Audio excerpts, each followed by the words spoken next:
The morning sun crept up over the quiet streets of Brentwood, a small town tucked into the outskirts of the city. Elijah Carter, a 28-year-old teacher, stepped out of his modest apartment, coffee cup in hand and a leather satchel slung over his shoulder. Life had always been ordinary for Elijah. He was a man of routine: early mornings, lesson plans, and late evenings grading papers. The town of Brentwood had always been a mixed bag, a community where different backgrounds coexisted, but sometimes cracks in that harmony would show. Elijah wasn't blind to the whispers of tension, but he chose to focus on the positive. "You can't control others," his mother would say, "only how you react." This morning was no different. Elijah tossed his coffee cup into the bin by the corner store as he walked toward his 2008 Toyota Corolla. The car had seen better days, its paint peeling slightly under the harsh sun. Just as Elijah unlocked the car, he heard a voice call out, "Hey, you there!" Elijah turned. A police cruiser had pulled up, its tires crunching on the gravel. Out stepped Officer Rick Palmer, a middle-aged cop with a square jaw and a permanent scowl etched into his face. Brentwood's residents knew Officer Palmer well, and not all encounters had been pleasant. "Morning, officer," Elijah greeted politely, slipping his keys into his pocket. Palmer didn't return the pleasantries. His narrowed eyes darted toward Elijah's car, then back to Elijah himself. "Where are you heading in such a hurry?" "To work. I'm a teacher over at Miller High," Elijah replied, forcing a calm smile. Palmer's gaze lingered on him longer than necessary. "License and registration." Elijah hesitated for a moment. "Is there a problem, officer?" "I'm parked." "I said license and registration. Or do you have something to hide?" Palmer's tone grew sharper. Elijah could feel his pulse quicken, but he nodded calmly. "No problem at all." He reached into his glove compartment for the requested documents. As he moved, he couldn't help but notice Officer Palmer's hand inching closer to his holstered weapon. He handed over the papers. Palmer snatched them without another word, walking back to his cruiser to run the plates. Elijah watched in his rearview mirror, trying to suppress the tight knot forming in his stomach. He had done nothing wrong. He knew that. But he also knew situations like these could escalate for no reason. Minutes dragged on. Palmer returned, still scowling. "These papers don't look right," he said abruptly. Elijah blinked. "Excuse me? That's impossible. They're up to date. I just renewed my registration 2 months ago." "Are you arguing with me, boy?" Palmer's voice dropped into a dangerous growl. Elijah's heart sank at that word. "Boy." He straightened his posture and forced himself to remain composed. "No, officer. I'm just saying there must be a mistake." Palmer's expression hardened. Without warning, he stepped forward and grabbed Elijah's arm, yanking him away from the car. "Out of the vehicle. Now!" "Wait! What are you doing?" "I didn't do anything." Elijah's voice rose with panic as he stumbled out of the car, trying to keep his balance. Palmer slammed him against the side of the vehicle, twisting his arms behind him. "Resisting arrest now, huh?" "I'm not resisting," Elijah shouted, his voice echoing in the empty street. "You're hurting me." At that moment, a voice broke through the tension. "Hey, what's going on here?" A woman with a phone in her hand had appeared on the sidewalk. She was recording. Palmer froze for a split second before glaring at her. "Ma'am, this doesn't concern you." "I think it does," the woman shot back, her camera phone pointed directly at him. "Why are you arresting him? He didn't do anything." Elijah glanced toward the woman. She looked vaguely familiar. Maybe she lived nearby, but her presence brought a flicker of hope. Palmer, however, tightened his grip on Elijah's wrists. "You have no right to film this," Palmer barked. "Yes, I do. This is public property," she snapped. Palmer's face turned red, and for a moment it seemed as though he might lash out at her. Instead, he released Elijah's arms roughly and shoved him backward. Elijah stumbled, his wrists throbbing. "This isn't over," Palmer growled at Elijah before turning back to his cruiser. "Get yourself out of here." Elijah stared at him in disbelief, his breath ragged as adrenaline surged through his body. The woman approached him cautiously, lowering her phone. "Are you okay?"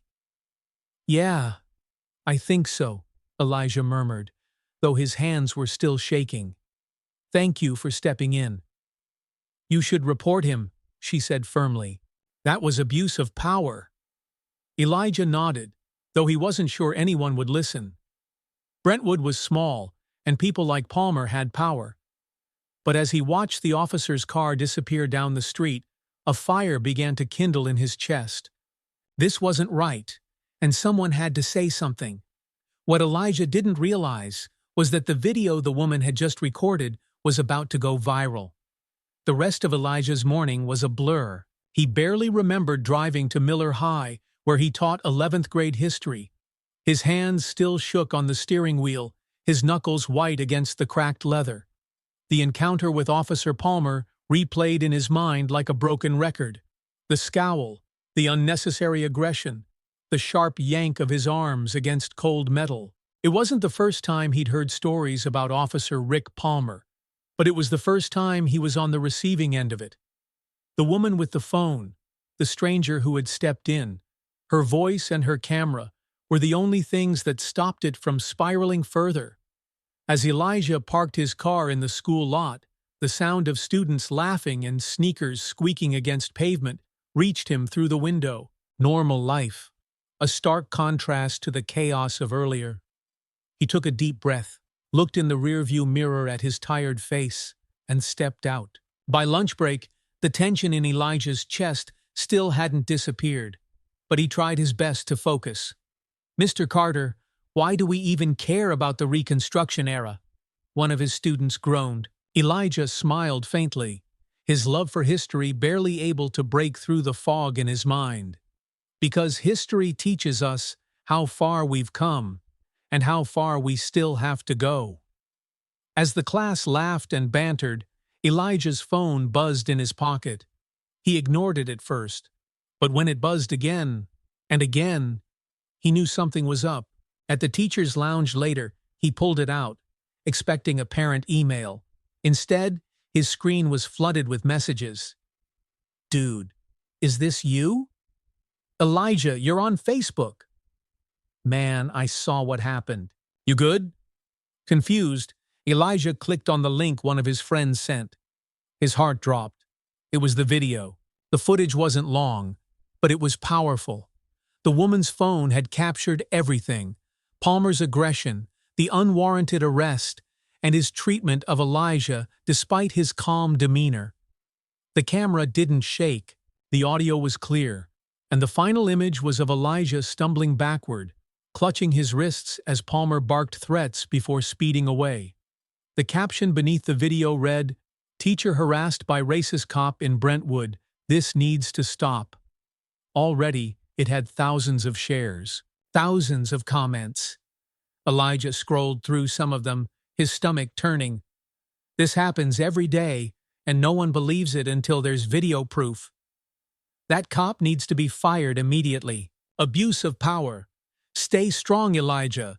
We see you. Sick of this happening in our neighborhoods. Enough is enough. But there were other comments too. We don't see what happened before the video. Don't jump to conclusions. Maybe he did something to deserve it. Cops don't just act like that for no reason. Fake outrage. The cop was just doing his job. Elijah's hands tightened around his phone. He couldn't believe how quickly his life had become the center of a public debate. By evening, his phone wouldn't stop ringing. Friends, family, and colleagues reached out to check on him. "Elijah, what happened? Are you okay?" His sister, Tasha, demanded over the phone. "I'm fine, Tasha," Elijah lied, pacing his small living room. "It's just a lot." "You need to report this," she said firmly. "That officer shouldn't get away with it." Elijah rubbed his temple. "And what happens if I do?" "Nothing, that's what. Brentwood's not exactly known for its accountability." "That doesn't matter. You have to try." He ended the call after promising he'd Think about it. The truth was, Elijah didn't know what to do. On one hand, staying silent felt like letting Officer Palmer win. On the other, speaking up could bring more trouble than it was worth. He'd seen it before. People trying to stand up for themselves, only to be painted as troublemakers.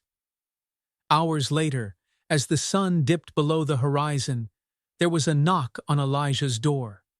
Startled, he looked through the peephole. It was the woman from earlier. Opening the door cautiously, Elijah saw her standing there with a kind but determined expression. "Hi, sorry for showing up like this. I'm Marie," she said, extending a hand. "Elijah," he replied, shaking it. "I wanted to make sure you were okay," she continued. "I posted the video, and it's spreading faster than I expected." Elijah sighed. "Yeah, I've seen it." Marie nodded, guilt flashing across her face. "I know this must be overwhelming. But people need to see what's happening. I think you should speak out." Elijah hesitated. "You don't understand. I can't. What if nothing changes? What if I lose my job over this?" Marie's voice softened. "If you stay silent, Palmer will do this to someone else. You were lucky I was there. The next person might not be." Elijah leaned against the doorframe, feeling the weight of her words. "What do you do, Marie?" "I'm a journalist," she admitted. "Independent right now, but I've covered stories like this before." He narrowed his eyes slightly. "So this is a story to you?" "No, this is about justice," Marie replied firmly. "You can help bring attention to a broken system, but it's your choice." As she left, Elijah sat alone in his living room, staring at his phone as the video played on loop. Marie's words echoed in his head. By morning, Elijah had made up his mind. He was going to speak out. The morning sun barely had time to rise when Elijah's phone buzzed incessantly. Notifications flooded his screen. Texts, missed calls, and more social media mentions than he could count. The video had gone viral overnight. News outlets were picking it up, and Elijah's face was now plastered across headlines. "Teacher harassed by police officer, caught on camera." "Brentwood teacher stands up after officer's abuse of power." Elijah hadn't been prepared for any of it. His name, his face, everything felt exposed. Sitting at his small kitchen table, his coffee untouched, he scrolled through his messages. Among them were notes of support. "We're behind you, Elijah. Don't let them silence you." And others that were more ominous. "Maybe you should have just complied. Don't stir the pot." One message stood out. It was from Marie. "I've set up an interview. If you're ready to tell your story, let me know. This could make a difference." Elijah put down the phone and stared at the blank wall across the room. Make a difference? A week ago, he was just a history teacher trying to make ends meet. Now, his name was becoming a rallying cry, or a target, depending on whom you asked. He wasn't sure he wanted to be anyone's hero. When Elijah pulled up to Miller High that morning, the parking lot felt different. Teachers gave him looks, some sympathetic, others wary. Students whispered as he passed, their eyes wide with recognition. "Yo, Mr. Carter, you're famous," one of the students called as he walked into the building. Elijah managed a faint smile, trying to push past the growing unease. He didn't want to be famous. He just wanted his life back. In the teacher's lounge, he found his colleague, Ms. Green, waiting for him. She was one of the older teachers, a no-nonsense woman who had worked at the school for over 20 years. "Elijah," she said quietly, pulling him aside. "How are you holding up?" "I'm fine," Elijah replied, though the exhaustion in his voice betrayed him. "Mrs. Green gave him a pointed look. "Listen, I saw the video. What happened to you was wrong. But this attention, it's going to put a target on your back. You need to be careful." Elijah sighed. "What am I supposed to do? Pretend it didn't happen?" "No," she said firmly, "but you need to think about what comes next." What did come next? Elijah wasn't sure. By lunchtime, the school buzzed with more noise than usual. Students clustered together, scrolling on their phones and whispering. It wasn't until one of his students, Jordan, ran into the classroom that Elijah realized why. "Mr. Carter," Jordan panted, holding out his phone. "You've got to see this." Elijah took the phone, and his stomach turned. It was a press conference. Officer Palmer standing in front of a podium, flanked by members of the Brentwood Police Department. Palmer spoke with a calm, measured tone that sent chills up Elijah's spine. "I've been a proud officer in this community for 15 years, Palmer said, his voice steady. "The recent video making the rounds has been taken out of context. I was doing my job. Nothing more, nothing less. I won't apologize for keeping our streets safe." Palmer paused for effect, then added, "I ask the public to let the facts come to light before rushing to judgment." Elijah stared at the screen, his jaw tight. "Out of context?" he muttered under his breath. Jordan frowned. "He's lying, Mr. Carter. Everybody can see he's lying." Elijah handed the phone back, his pulse pounding. Palmer had gone on the offensive. The department was closing ranks. Suddenly, Elijah wasn't just a teacher who'd been harassed. He was a man being painted as the problem. By the time Elijah got home that evening, he was emotionally drained. He sat on his couch in the dark, staring at the wall. The weight of it all pressed down on him. The video, the comments, Palmer's response. His phone buzzed again. It was Marie. "We need to fight back. The interview is tomorrow. Please think about it." Elijah ran a hand through his hair. Could he really do this? Stand in front of cameras and tell the world what happened? Palmer had the police department backing him. Elijah only had a video and his word. But then he thought about his students, about Jordan, who'd watched Palmer lie on live television and felt the same anger Elijah did, about the next person Palmer might target, someone who wouldn't have a camera recording nearby. Marie's words from the day before echoed in his mind. "If you stay silent, Palmer will do this to someone else." Elijah picked up his phone and texted her back, "I'll do it." The next morning, Elijah sat in a small, brightly lit room with Marie and a single camera operator. The setup was simple, just 2 chairs and a microphone. Marie smiled reassuringly as she handed him a bottle of water. "Just be yourself," she said softly. "Tell the truth, that's all you need to do." Elijah nodded, his heart pounding. The interview started slow. Marie guided him through the events of that morning, his routine, how he was stopped, and Palmer's aggression. But then she asked the question Elijah had been dreading. "Elijah, there are people saying this was out of context, that Officer Palmer was just doing his job. What do you say to that?" Elijah looked directly into the camera. He took a deep breath. "What happened to me wasn't out of context. It was real. I wasn't aggressive. I wasn't breaking any laws. I'm a teacher. I was on my way to work." He paused, his voice steady but firm. "This isn't just about me. This is about a problem that keeps happening in our communities. People in power abusing their authority. I'm speaking out because I have the chance to. Because next time, the person it happens to might not be so lucky." Marie nodded, giving him space to finish. "Officer Palmer wants people to believe his version of events," Elijah continued, "but the video doesn't lie." The interview ended, and Elijah felt like a weight had been lifted off his chest. For the first time since that morning, he felt like he'd taken back some control. But as he left the studio, his phone buzzed again, this time with an unknown number.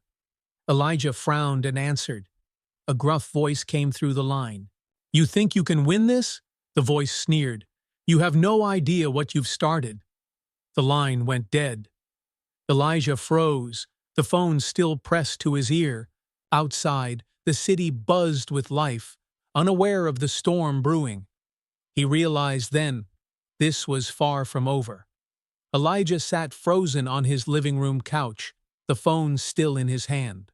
The unknown voice echoed in his ears. "You think you can win this? You have no idea what you've started." His chest tightened, and for a moment, the weight of everything crashed over him.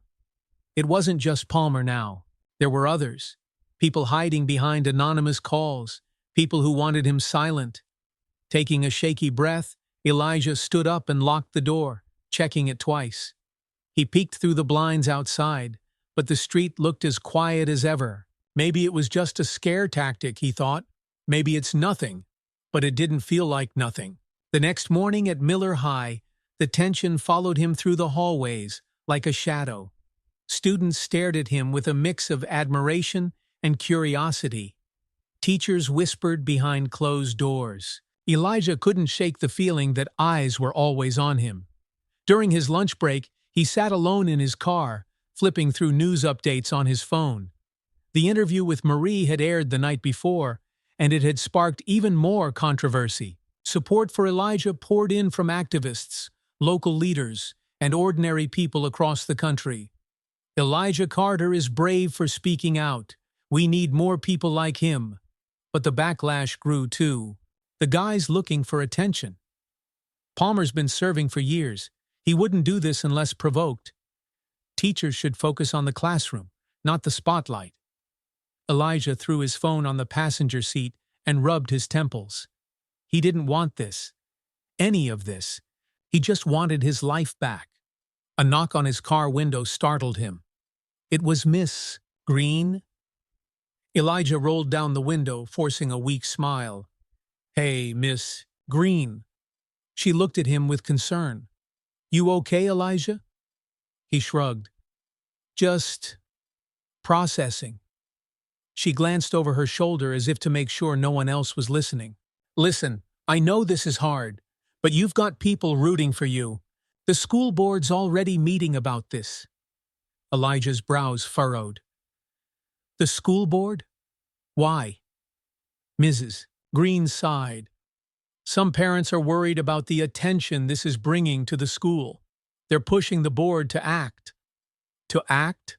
Elijah repeated, his voice rising. "I haven't done anything wrong." "I know that," she said gently, "but not everyone sees it that way. Be careful, Elijah." That evening, Elijah sat in Marie's small office, papers and files strewn across the desk. The room buzzed with the hum of an old desktop computer and a flickering desk lamp. Marie leaned back in her chair, a look of determination on her face. "We need to get ahead of this," she said, scrolling through an article on her laptop. "Palmer's supporters are spinning the story, trying to discredit you. If they succeed, the pressure on the school board could force them to suspend you, maybe even fire you." Elijah's heart sank. "Fire me? For what?" "Disrupting the community," Marie replied. "It's not fair, Elijah, but you need to understand how this works. They'll look for any reason to shut you up." Elijah slumped back in his chair, frustration bubbling to the surface. "What am I supposed to do? I already gave an interview. I told the truth." Marie leaned forward. "You keep going. You don't let them turn this on you. Tomorrow a protest is being organized outside Brentwood PD. People are marching for you. You should be there." Elijah's eyes widened. "A protest? I didn't ask for that."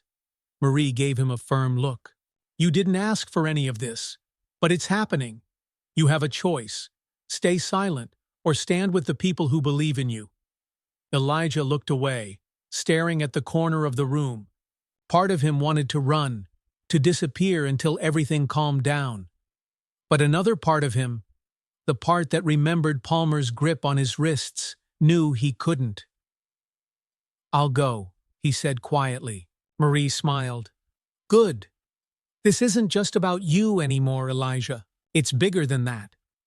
The next day, Elijah drove to Brentwood Police Department, his palms sweaty against the steering wheel. The protest was already in full swing when he arrived. Hundreds of people filled the streets, holding signs that read, "Justice for Elijah," and "End police abuse." Chants of, "We want justice," echoed off the buildings. Elijah stepped out of his car, his heart pounding. Reporters swarmed the crowd, their cameras capturing the growing movement. As Elijah moved toward the front, People began to notice him. Whispers spread through the crowd, and then cheers erupted. "It's him!" someone shouted.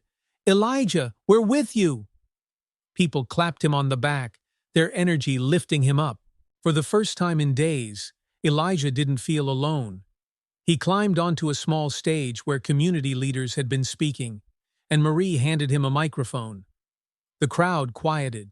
Hundreds of eyes turned to him. Elijah swallowed hard, his hands trembling as he gripped the microphone.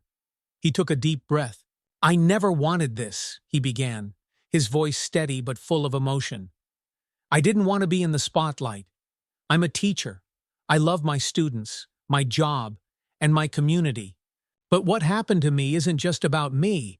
It's about a system that lets people in power abuse that power without consequence." A murmur of agreement ran through the crowd. Elijah continued. "Officer Palmer tried to intimidate me, but I won't be intimidated. Not because I'm brave, but because staying silent means letting this happen to someone else. And I can't live with that." The crowd erupted in applause and cheers, the sound washing over Elijah like a wave. He saw faces of every color, age, and background, people united for justice. But as Elijah stepped off the stage, his phone buzzed again. It was a text message from an unknown number. "You just made the biggest mistake of your life." Elijah's blood ran cold as he stared at the screen. When he looked up, his eyes scanned the crowd. Somewhere, someone was watching. This wasn't over. And deep down, Elijah knew the storm was just beginning. Elijah couldn't shake the chill that crawled up his spine as he read the text. "You just made the biggest mistake of your life." The words burned into his mind, and the noise of the protest around him seemed to fade. Whoever sent it knew exactly what they were doing, threatening him at his most vulnerable moment. Marie appeared at his side, her face still flushed from the energy of the rally. "Elijah, you did great up there. You inspired people today." He slipped the phone into his pocket, forcing a smile that didn't reach his eyes. "Thanks." Marie's brow furrowed, noticing his change in demeanor. "What's wrong?" "Nothing," Elijah lied. "Just overwhelmed." Marie opened her mouth to press further, but before she could, a line of police officers in riot gear appeared at the far end of the crowd. Tension rippled through the sea of protesters like a cold wind. The chanting slowed as people turned to face the officers, shields up, faces emotionless. "Stay calm, everyone," one of the organizers shouted from the stage. "This is a peaceful protest." Elijah watched the police form a barrier, and his stomach tightened. His mind flashed back to Palmer pinning him against his car. Seeing those uniforms sent a jolt of anxiety through him. But he steadied himself. This was different. There were hundreds of witnesses, cameras everywhere. Marie nudged him. "Come on, let's get to the side." They moved through the crowd toward a quieter corner. As they walked, Elijah heard snippets of conversations, people angry, scared, determined. He realized then that this wasn't just his fight anymore. It belonged to all of them. But his phone buzzed again. Another message. "End this now, or you'll regret it." Elijah stopped walking, his feet rooted to the pavement. His pulse hammered in his ears as he pulled out his phone to stare at the screen. Marie noticed and grabbed his arm. "Elijah, what's going on?" "Nothing," he muttered, but his voice shook. Marie wasn't convinced. She grabbed the phone from his hand and read the message. Her face darkened. "Who's sending you this?" "I don't know." "Have you shown these to anyone? The police?" Elijah gave her a disbelieving look. "The police? After everything that's happened?" "No." Marie sighed in frustration. "Elijah, I get it. You don't trust them. But this is serious. Someone is threatening you. We need to figure out who." Before Elijah could respond, a commotion erupted at the edge of the crowd. A group of protesters had started shouting at the police, and the line of officers moved closer, shields up. The chants grew louder, angrier. Marie grabbed Elijah's arm. "We need to leave, now." Elijah hesitated, his gaze fixed on the escalating tension. People were pushing, Officers were shouting. For a split second, it looked like the situation would boil over. But then Elijah heard someone scream, "Hey, it's him, the teacher!" He turned just as a small group of counter-protesters emerged from the opposite end of the street. They carried signs of their own. "Support the blue and stop the lies." One of the men pointed at Elijah, his face twisted with anger.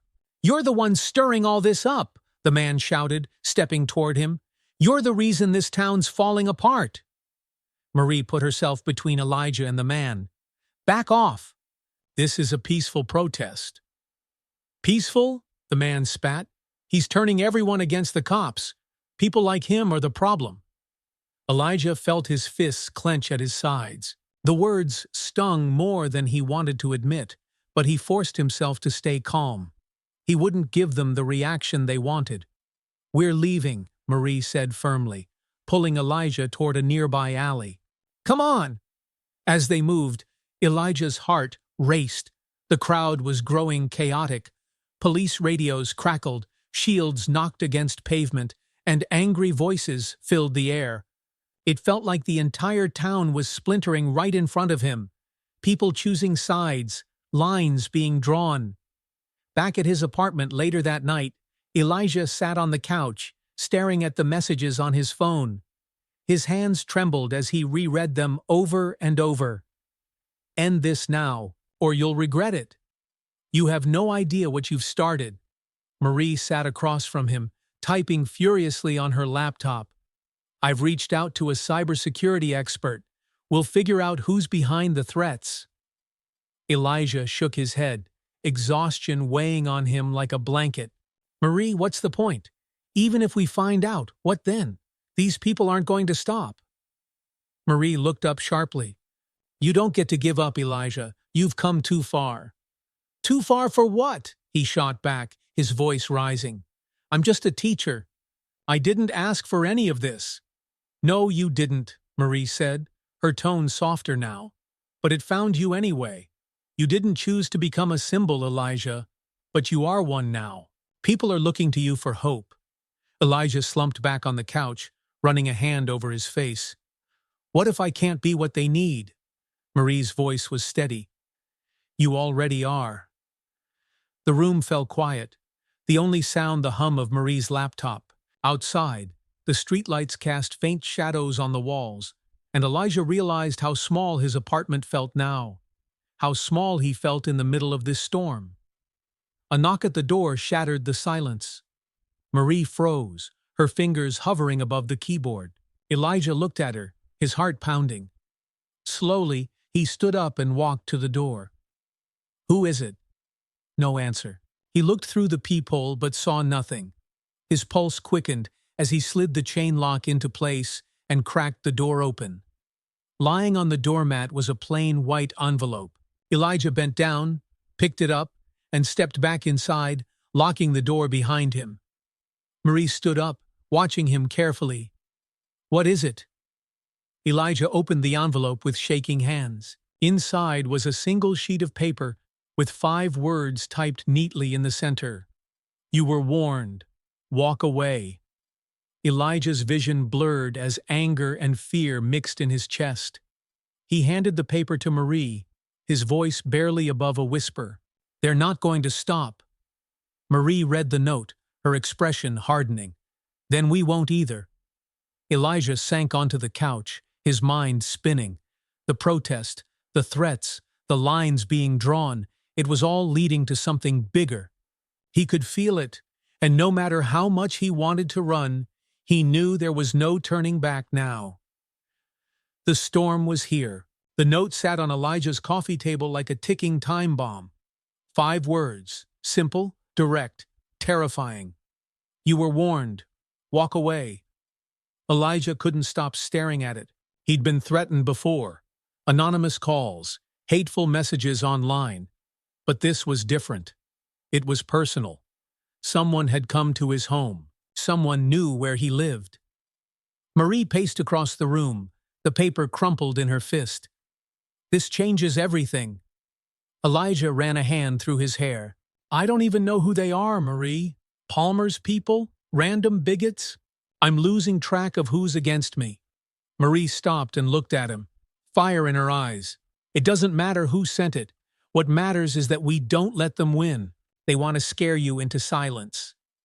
They're doing a good job, Elijah muttered under his breath.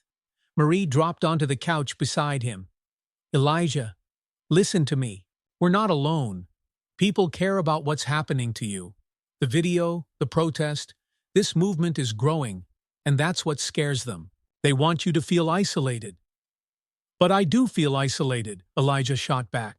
I'm getting threats at all hours. My job's on the line. And now this? He gestured to the note. How am I supposed to keep going? How am I supposed to live my life like this? Marie grabbed his shoulder, her voice low but steady. You keep going because this isn't just about you anymore. It's about the next person Palmer stops, the next person who gets threatened, the next person who might not have a camera or a witness. You can't let fear silence you. Elijah stared at her, the truth in her words sinking in like a stone in his chest. He didn't ask to be in this position, but here he was, and as much as he wanted to walk away, the weight of responsibility held him in place. I need to get out of here, he said finally. Just for a bit. Clear my head. Marie nodded. Go for a drive. I'll stay here and see if I can track down who's sending these threats. You need some air. Elijah drove aimlessly through Brentwood, his knuckles tight around the steering wheel. The town looked the same as always. Quiet streets, small businesses with peeling paint, kids riding their bikes. But to Elijah, everything felt different. The encounter with Officer Palmer had opened a wound in Brentwood that no one wanted to acknowledge. Now, the town was split. Some people supported Elijah, reaching out with words of kindness, offering their solidarity. Others called him a troublemaker, an agitator, someone who was making things worse. As he passed the local diner, he saw a group of older men gathered outside, their eyes narrowing when they spotted his car. Elijah didn't stop. He couldn't. The feeling of being watched, judged, followed him everywhere now.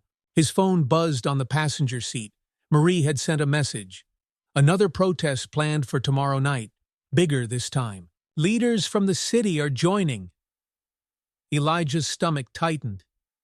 He should have felt proud that people were rallying behind him, that his story was sparking something bigger, but all he felt was dread. What if this gets worse? What if someone gets hurt?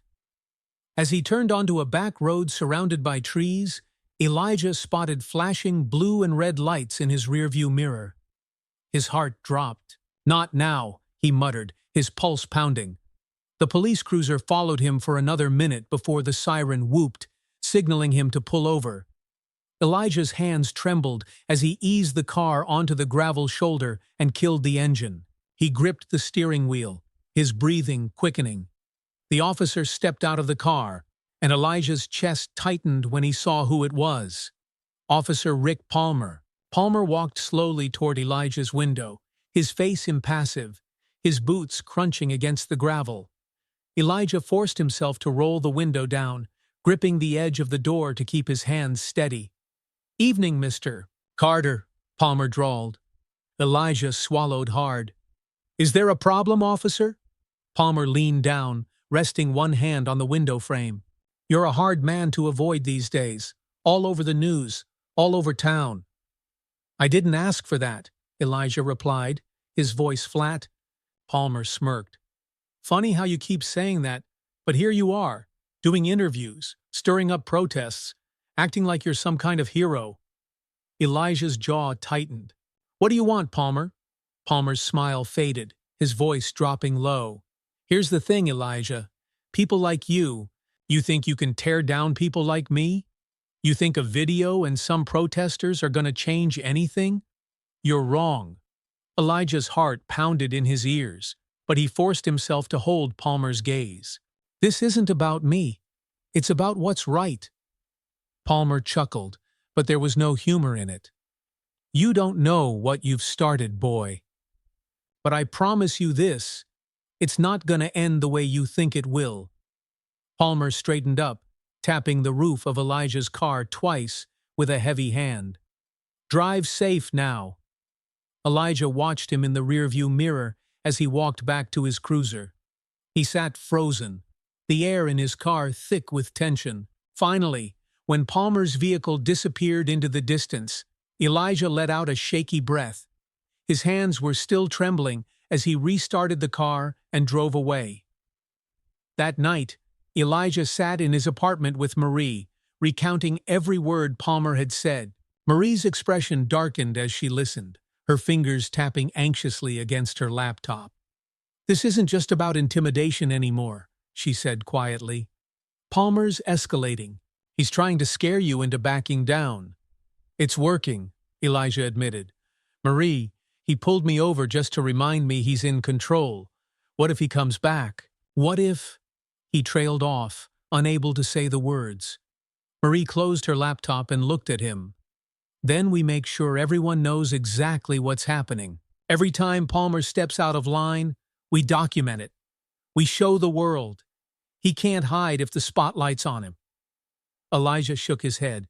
"I'm tired, Marie. I'm so tired of being afraid." "I know," Marie said softly, "but you're not alone. And tomorrow, when people march for you, you'll see just how many stand with you." Elijah stared at the floor, the weight of her words settling over him. He didn't feel brave. He didn't feel strong, but as he thought about the protesters, the students at his school, and the people who believed in him, he realized that backing down wasn't an option anymore. Palmer wanted him silent. The threats wanted him afraid, but Elijah couldn't let them win. "Tomorrow," he thought. "Tomorrow, I stand with them." Outside, the streets were quiet. But Elijah knew the fire was spreading, and nothing would ever be the same. The day of the protest arrived, and Brentwood was unrecognizable. The quiet, sleepy town had become a hub of tension and energy. Crowds poured into the streets from all directions. Local residents, activists from nearby cities, journalists with cameras and microphones. Signs waved in the air. "Justice for Elijah. Accountability now. Stop police abuse."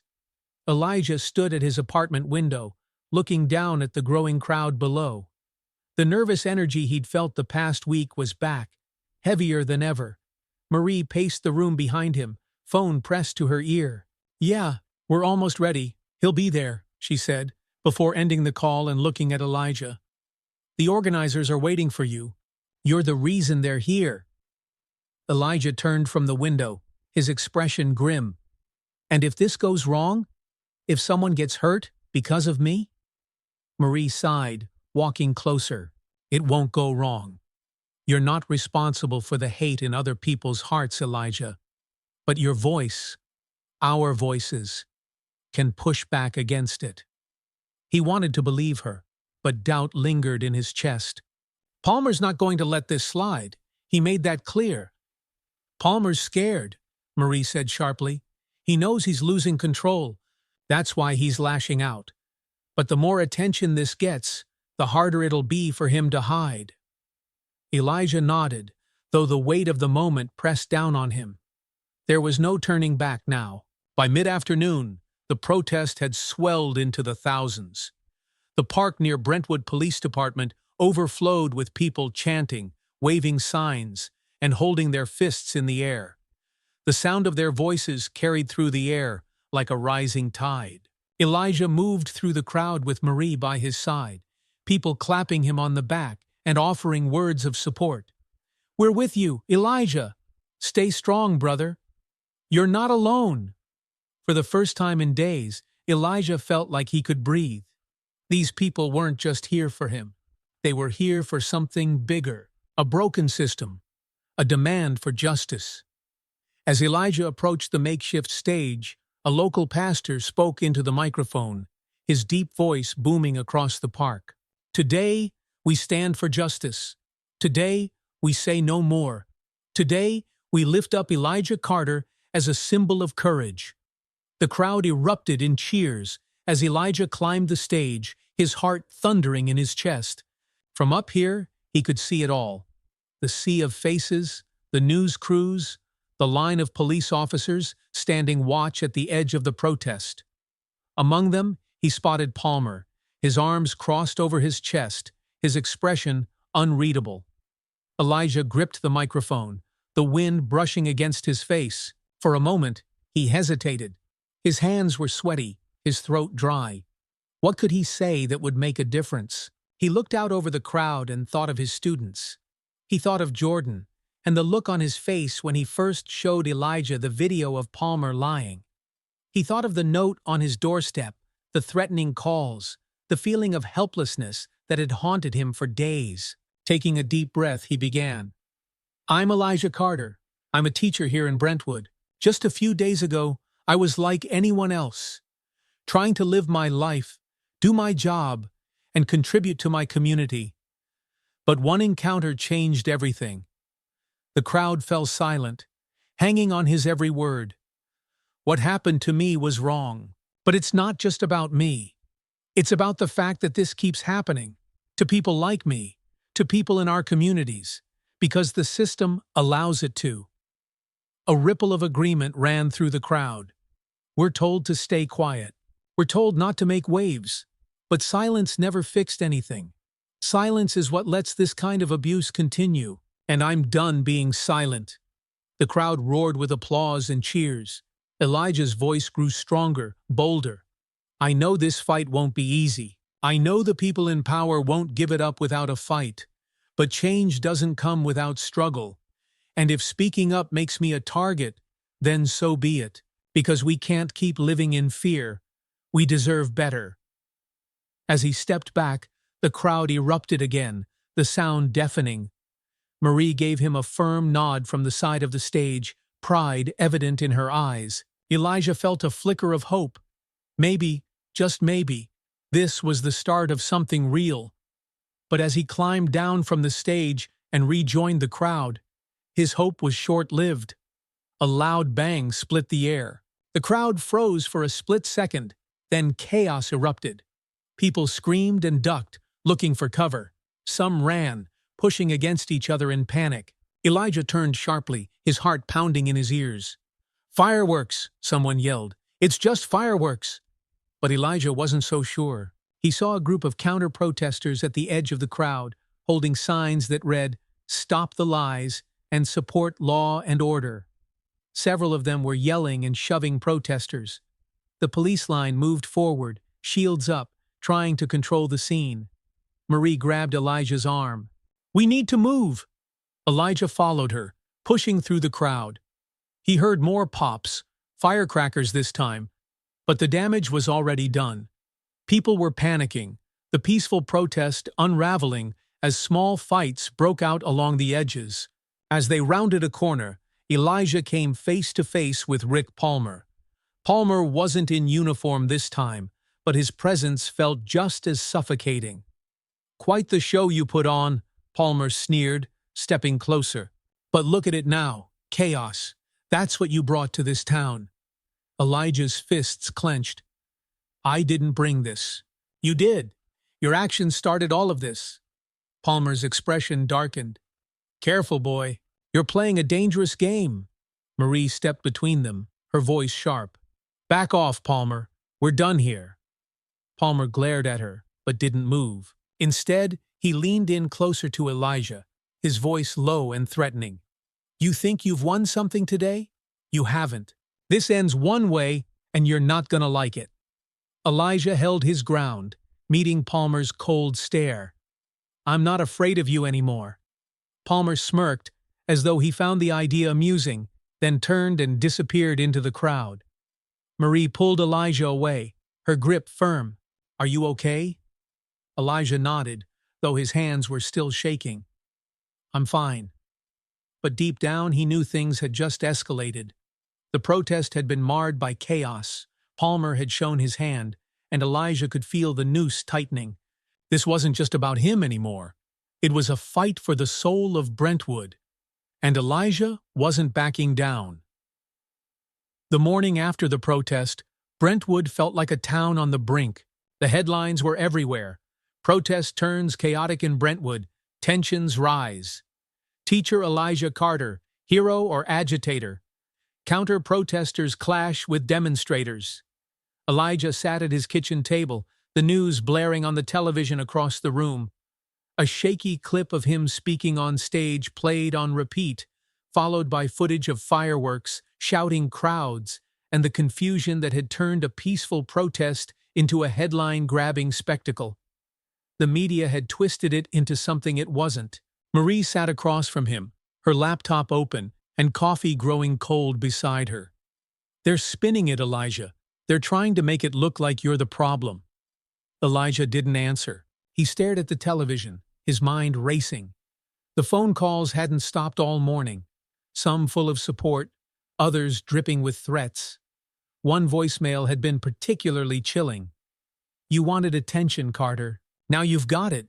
You won't like what comes next." Marie's voice broke through his thoughts. "Did you hear me? We need to fight back. Palmer is doubling down, and the department's backing him." Elijah looked up, his face hard. "What are they saying?" Marie sighed, pulling up an article on her screen. "Palmer's claiming that the protests spiraled because of agitators, outsiders who showed up looking for trouble. He's painting himself as the victim, Elijah. He says you're inciting unrest." Elijah laughed bitterly. "Me? He's the one who attacked me in the first place." "I know," Marie said, leaning forward, "but Palmer's playing the long game.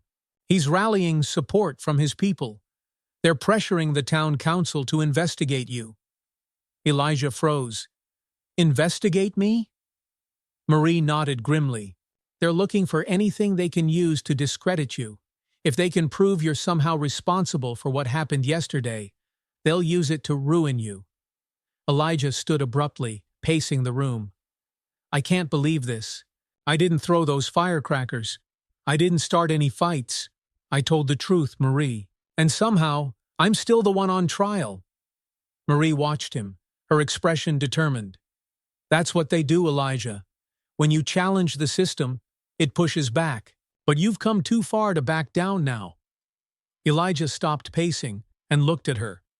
"What am I supposed to do? What's the next move?" Marie's fingers flew across her keyboard, pulling up another screen. "We go public again. Bigger this time. I've already reached out to a national news network. They want to interview you. We'll tell the whole story. No edits, no spin." Elijah hesitated. The thought of putting himself back in the spotlight made his stomach turn. What if it just makes things worse? Marie stood up and crossed the room to face him. And what if it makes things better? What if this is the moment people finally listen? Palmer is trying to crush you because he's afraid of the truth. Don't let him win. Elijah stared at her for a long moment, his mind warring with itself. Finally, he exhaled and nodded. "Let's do it." 2 days later, Elijah sat in a brightly lit studio with cameras pointed at him and a national news anchor seated across from him. The polished environment was worlds away from his small apartment in Brentwood, but the stakes had never felt higher. "Thank you for joining us today, Elijah," the anchor began. "Your story has captured national attention. Why do you think this moment has resonated with so many people?" Elijah took a steadying breath. "Because what happened to me isn't unique. It happens all the time, to people like me, in towns like Brentwood. But this time, there was proof. There was a video." The anchor nodded. "There are some who argue that Officer Palmer was just doing his job. How do you respond to that?" Elijah's jaw tightened, but he kept his voice steady. "Stopping someone without cause isn't doing your job. Throwing someone against a car and threatening them isn't doing your job. That's abuse of power." The anchor leaned forward. "What do you say to those who claim the protests are causing division in the community?" Elijah met her gaze. Division didn't start with the protests. It started with injustice. People are tired of being ignored. They're tired of being afraid. The protests are a demand for change, not chaos. The interview continued, Elijah's voice growing stronger with every answer. He spoke not just for himself, but for everyone who had ever been silenced, ignored, or mistreated. When it ended, He felt an unfamiliar weight lift from his chest. Marie met him outside the studio, her face lit up with pride. "You did it. That was powerful." Elijah nodded, though he knew the fight wasn't over. "Let's just hope it makes a difference." Back in Brentwood, the fallout was immediate. The interview sparked renewed outrage. People across the country called for an investigation into Officer Palmer and the Brentwood Police Department. Under mounting pressure, the mayor announced a public hearing to address the situation. The entire town would be watching. On the day of the hearing, Elijah stood outside the town hall, surrounded by supporters. Marie was beside him, a steady presence as always. "You ready for this?" she asked. Elijah nodded. "Yeah, I'm ready." Inside, the hearing room was packed. Reporters, community members, and police officers filling every seat. Palmer sat near the front, his face a mask of cold confidence. Elijah's stomach churned at the sight of him, but he pushed the feeling down.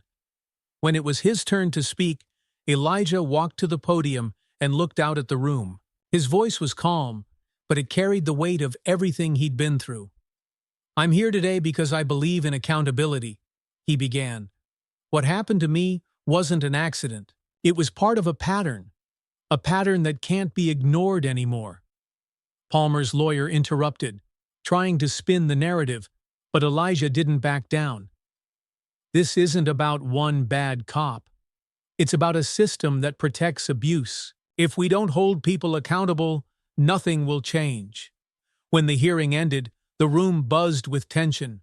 Palmer stormed out, his composure finally cracking. Reporters swarmed Elijah, but he didn't stop to talk. He had said what needed to be said. Now, it was up to the people to decide. Days later, the news broke. Officer Rick Palmer suspended pending investigation. Brentwood police to undergo review amid public outcry. Elijah read the headlines with a mix of relief and disbelief. It wasn't a victory. Not yet, but it was a start. For the first time, people were paying attention. For the first time, change felt possible. That evening, Elijah stood outside Miller High, watching the sun set over the quiet town. Marie joined him, smiling softly. "You did it," she said. Elijah shook his head. "We did it. Everyone who spoke up, everyone who marched. This is just the beginning." Marie nodded. "And what about you? What's next?" Elijah looked back at the school, the place where his students were waiting for him. "I go back to teaching. I go back to my life. But I won't stop fighting. Not until things are better." The two of them stood in silence as the last light of the day disappeared beyond the horizon. Brentwood wasn't perfect. It still had cracks that needed to be repaired. But for the first time in a long time, Elijah felt hope. Change was slow, change was hard, but it was coming, and Elijah Carter wasn't afraid anymore.